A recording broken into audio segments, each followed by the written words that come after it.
Tēnā koutou katoa. Good evening, everybody. My name's Jason McDowell. It's my honour to stand here tonight as we gather to celebrate a remarkable milestone of 140 years for Hato St John in Aotearoa, New Zealand. Tonight we celebrate the people, the dedication of volunteers, paramedics, staff and our support teams who have all shaped its legacy, whether responding to an emergency, teaching first aid, or simply offering a helping hand. Every member of Hato St John plays a vital role in our communities. St John has been at the heart of our communities for well over a century in providing care, compassion and life-saving services to countless New Zealanders. A little bit about who I am. I joined St John in 1995 as a cadet at the Gore Youth Division. I have been a Regional Cadet of the Year. I've competed at national youth competitions. I am now a District Youth Manager here in the Manawatu Wanganui region, also known as in St John Central District. I also work with a regional representative team that compete at national youth competitions, and in 3 weeks' time will be held here in Palmerston North. I am also a member of the Order of St John, and you'll understand what that is shortly as I continue my presentation. My family, so Jackson and Zoe are my children. They have also joined St John to keep on our family legacy and the work we do with St John, which I'm really proud of, really excited to watch them grow and enjoy the benefits that St John offered me as well. Today I'd like to share with you some of the journey St John has taken over the last 140 years, honouring those that have continued in its success and contributed to its success, giving you a glimpse of what the future holds for St John as our continued service and innovation continues.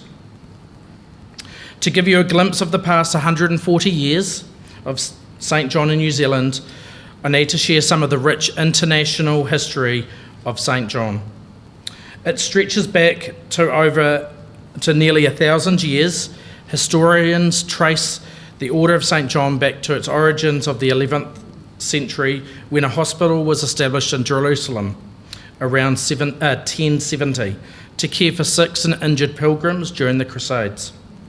The Knights of St John, also known as Hospitallers, became known for their dedication to both military and medical service, defending the Holy Land and tending to those in need. In the 19th century, St John was revitalised as a charitable organisation dedicated to first aid, medical care and humanitarian relief.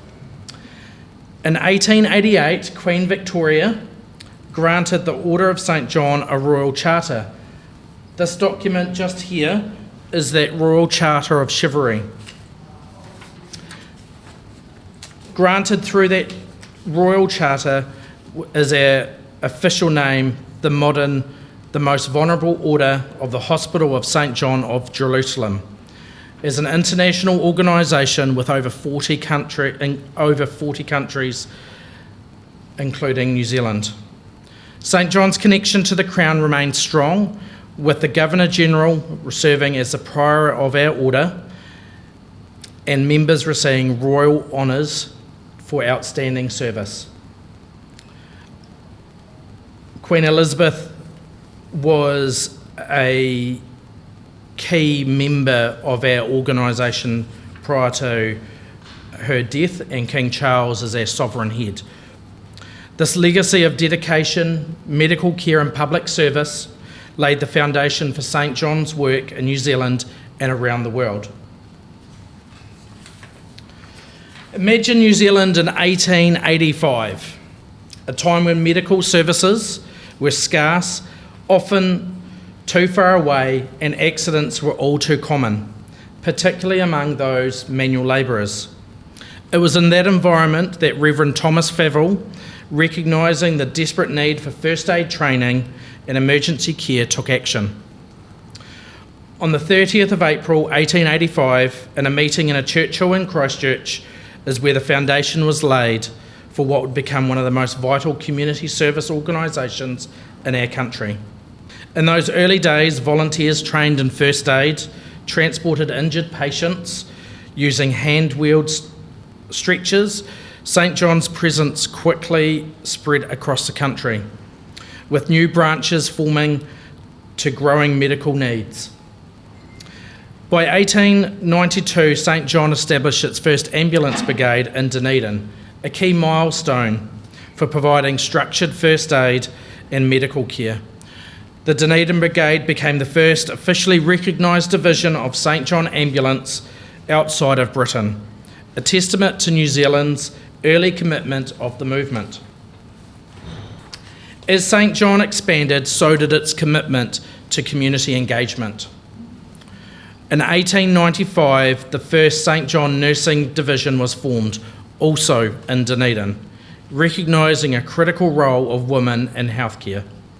This initiative strengthened the organisation's ability to provide first aid, to care beyond first aid, offering broader medical support in times of need.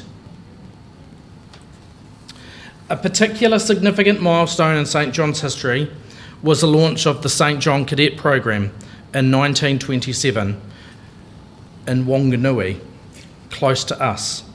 This initiative was designed to educate young New Zealanders in first aid, leadership and community service, preparing them to become the next generation of healthcare professionals and volunteers. This program was an immediate success, providing young people with practical skills and a sense of responsibility and civic duty. My grandmother brought the nursing division to Gore Youth Division back in the early 50s, so really proud of our family heritage and journey in St John as well. These two young women are receiving the Grand Prior Award, which is the highest award any St John youth member can achieve in St John.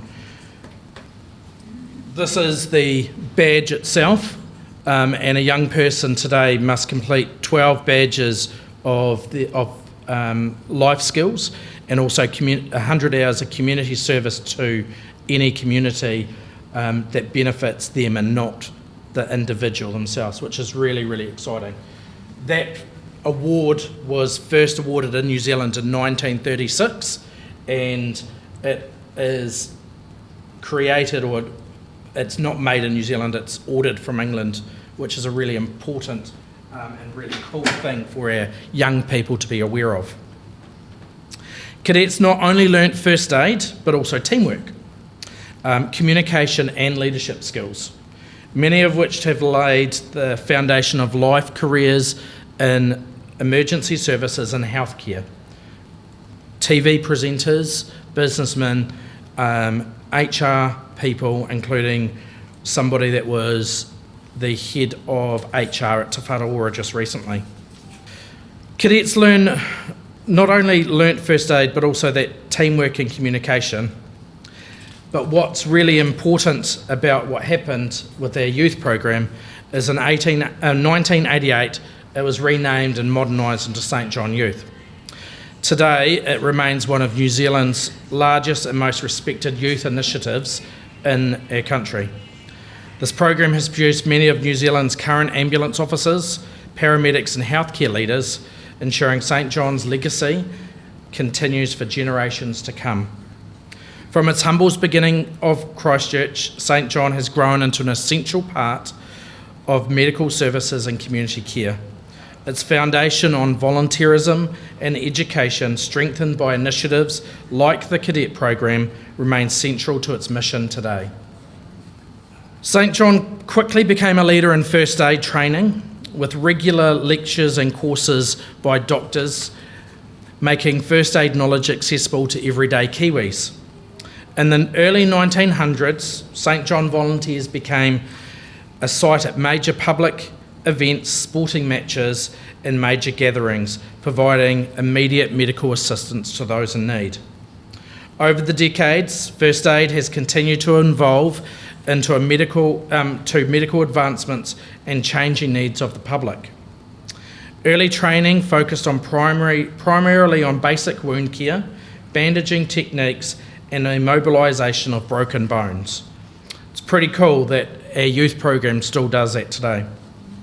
St John is not only responded to emergencies, but has also empowered New Zealanders with life-powering skills, many of us which are familiar with this phrase, 30 to 2, no matter who. A testament to the impact of the St John education. As medical science progressed, so did the courses offered by St John. When the international medical professionals introduced CPR in the 1960s, it revolutionised the emergency care. St John Ambulance in New Zealand quickly adopted these techniques and actively promoted and teaching CPR nationwide. By the mid to late 1960s, CPR had become the standard training for ambulance personnel and was integrated into first aid courses run by St John, significantly improving emergency response across the country. Today, St John offers comprehensive first aid areas covering such as trauma response, advanced resuscitation, defibrillation use, and mental health first aid. Every year, thousands of New Zealanders attend St John first aid courses, ensuring that our communities are equipped with the skills needed to respond to an emergency. With initiatives like the St John in Schools program, even young children are now learning the basics of first aid, ensuring future generations continue this legacy of preparedness and care. St John's commitment to the ambulance service began with the hand-drawn stretchers and horse-drawn ambulances. In 1915, our first motor ambulance arrived in Timaru. Over time, St John has embraced advancements in medical transport, transitioning from basic carriages to modern state-of-the-art ambulances equipped with life-saving technology. In the early days, ambulance officers worked with minimal equipment and relied heavily on basic first aid skills. In 1915, when motor ambulances were introduced, it only carried stretchers, bandages, and simple pain relief. As demand for pre-hospital care grew, St John adopted by equipping ambulances with oxygen supplies, splints, and early communication equipment to ensure a coordinated response. The introduction of paramedicine in the early 1970s through to the 80s saw ambulance officers receive extensive training in basic life support, airway management, and drug administration, following of the more comprehensive pre-hospital care treatment we receive today. The 21st century has seen even more significant advancements, including real-time medicine support, where paramedics can consult doctors while treating out in the field. Today, Hato St John operates approximately 183 ambulance stations across New Zealand, serving regions from Cape Reinga in the north to Bluff in the south, including Stewart Island and the Chatham Islands. Each year, St John responds to over 380,000 emergency incidents, treating and transporting more than 460,000 patients. Modern ambulances are equipped with the latest medical technology, including defibrillators, cardiac monitors, ventilators, and pain management solutions. The development of rapid response vehicles, air ambulance, and special clinical teams ensure those in remote, high-risk situations receive immediate medical attention. With continuing advancement in dispatch technology and emergency call handling, St John remains a leader in New Zealand's emergency response system. Time and time again, in moments of great need, St John has stepped forward. Whether responding to natural disasters like the 1931 Napier earthquake or tragic events such as the Christchurch mosque attacks in 2019, our volunteers and ambulance crews have been there, providing not just medical care, but hope, reassurance, and strength to those in distress. Both world wars, St John provided first aid, raised funds, and sent medical supplies to soldiers aboard. In times like natural disasters, from earthquakes to pandemics, St John has played a vital role in emergency response and recovery efforts. One of the earliest large-scale disasters where St John made a significant impact was the 1931 Napier earthquake. St John volunteers and ambulance crews were among the first responders, providing emergency medical aid amongst widespread destruction. Makeshift hospitals were set up in parks and open areas, with St John personnel working tirelessly alongside doctors and nurses to treat the wounded.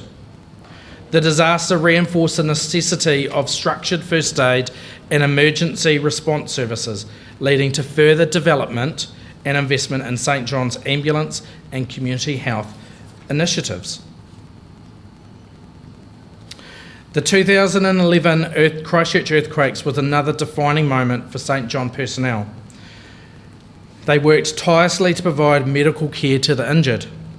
Ambulance officers and first responders operated in extremely challenging conditions, navigating through rubble to reach those in need. St John deployed additional staff and volunteers from across the country to support the overwhelmed local teams. Their efforts saved lives and provided much-needed medical assistance of one of New Zealand's most tragic disasters. During COVID-19 pandemic, St John was instrumental in providing community support and ensuring that critical health services remained operational. St John teams adapted rapidly to provide emergency response to those affected by the virus, safely transporting patients and delivering vital health initiatives. These moments of crisis have demonstrated the resilience and dedication and compassion of St John volunteers and the staff. The organisation's ability to respond swiftly and effectively in times of need remains one of the greatest strengths, reinforcing its vital role in New Zealand's emergency response framework. Recognising and celebrating the dedication of our members is an integral part of St John's commitment to excellence and community service. The St John's Honour System treats as a testament to the unwavering commitment of our volunteers and staff. By acknowledging their exceptional contributions, we not only honour individual achievements but also inspire a culture of service and dedication within our organisation.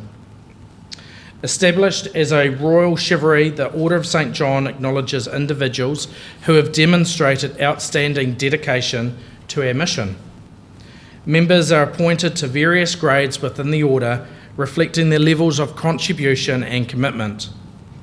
These honours are conferred annually at St John Investiture Services, celebrating the exceptional service of our members. This is my medals, and this is a member of the Order medal that I refer to in this honour system. There are some other grades, such as an officer, a commander, a knight, and a grand knight. Grand Bailiff Knight, sorry. This medal in particular is presented to you by the Governor-General. It is about your commitment and your going over and above what you do to your peers, compared to your peers rather. It is worn close to your heart to recognise the honour that it is, and it's a really special moment to receive that, because it's by nomination by your peers. It's not something that's self-nomination or automatically given to you. So it's actually a really special honour to have. There are over 1,700 order members at the various grades, and each year we recognise new members and new nominations are provided. To recognise long service, the Service Medal of St John is awarded to those that have provided 10 years or more.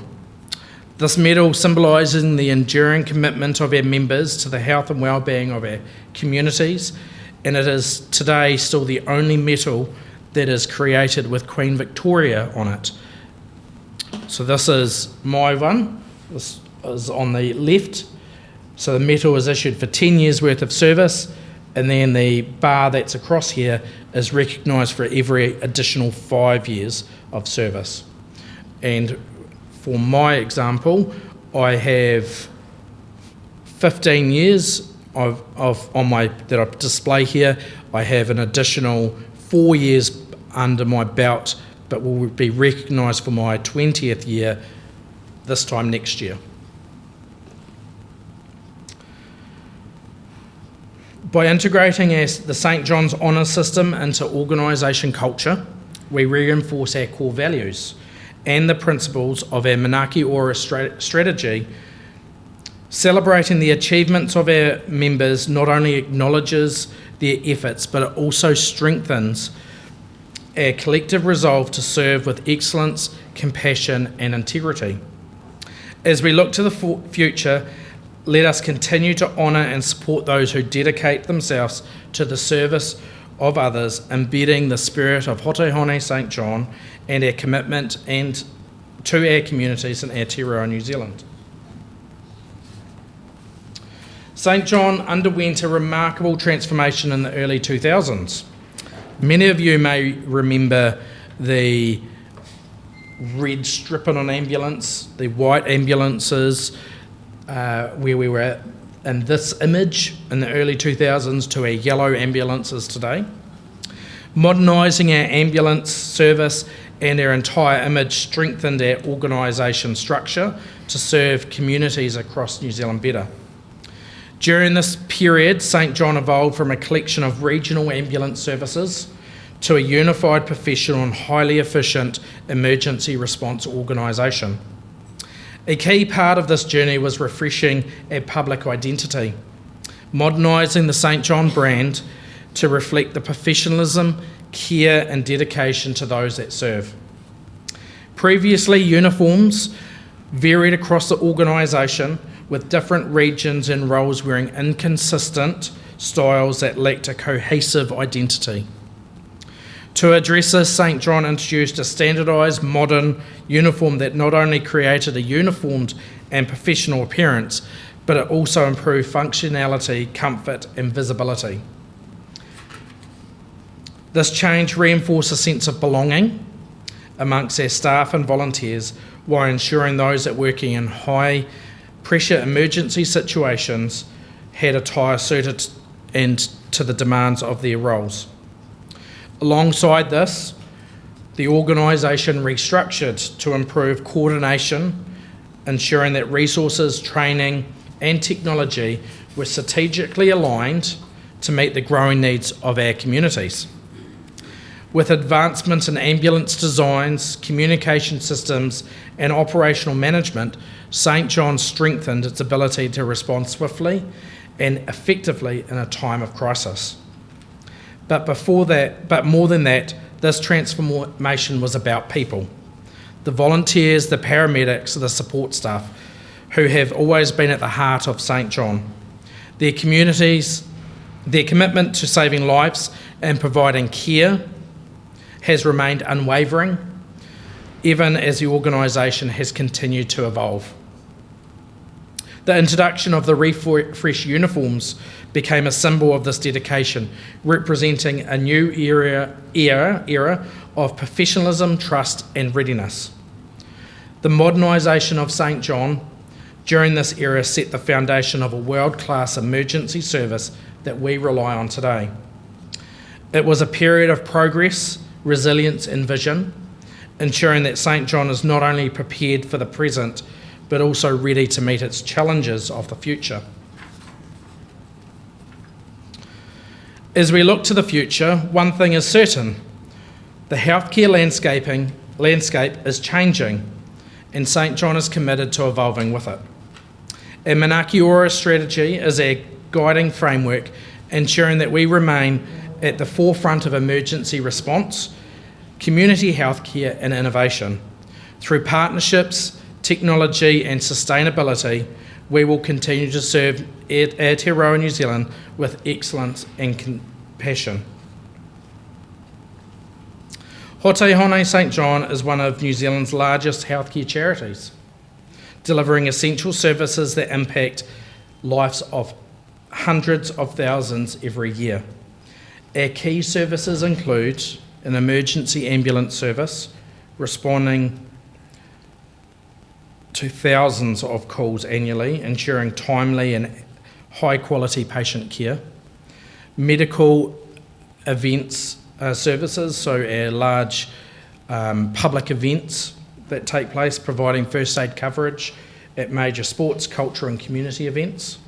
Training and supplies, delivering nationally accredited courses and supplying workplaces with first aid equipment.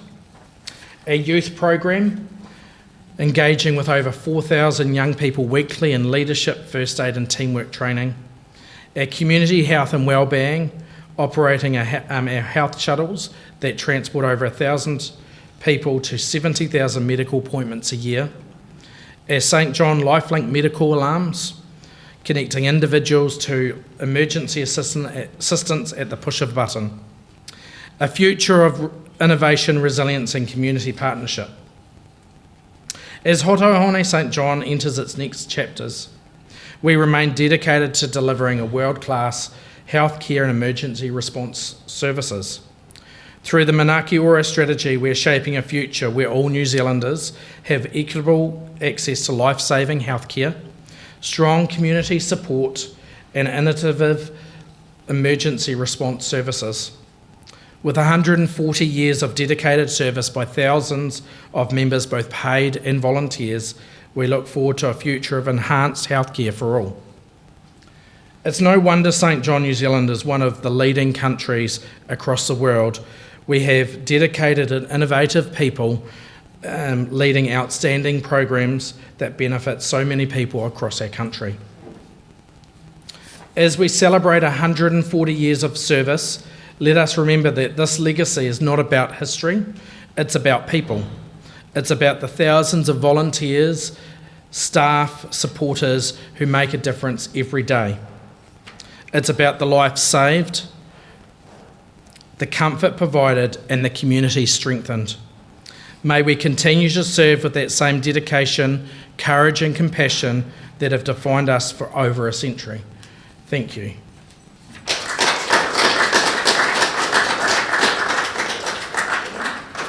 During my research and ensuring that I had some really good information to share, I have some stats and some information around Palmerston North and how we contributed in the early 1900s.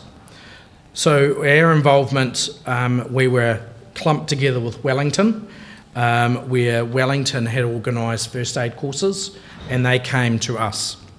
We know that the railway was really big in the early 1900s in shaping our community and our city, where a lot of people were injured, and this is where the work that we did in first aid training came into use. In 1901, the ambulance and fire brigade were sort of there mushing together to respond to emergency responses within our city at the time. We also started establishing a nursing division here in Palmerston North, which is really exciting. And we had horse drawn ambulances from the early 1900s. We also had involvement in the 1931 Hawke's Bay earthquake response. We also had a voluntary aid committee in Palmerston North during World War II. So in 1943, where we were helping get aid and to send over to our soldiers overseas. We've been in Palmerston North a very long time as well, and I know the area committee here locally are looking at celebrating our success in Palmerston North over the coming over the next 12 months, which is really exciting. St John has had a number of people that have done extraordinary service to look after our community and have received awards for bravery as well, which is really exciting. I'm sorry I don't have that information with me today, but I know as we progress this locally, we'll work with the committee to ensure our locals are showcased in a really extraordinary way to ensure we know that St John's been in our community for a long time. So, thank you, Shannon.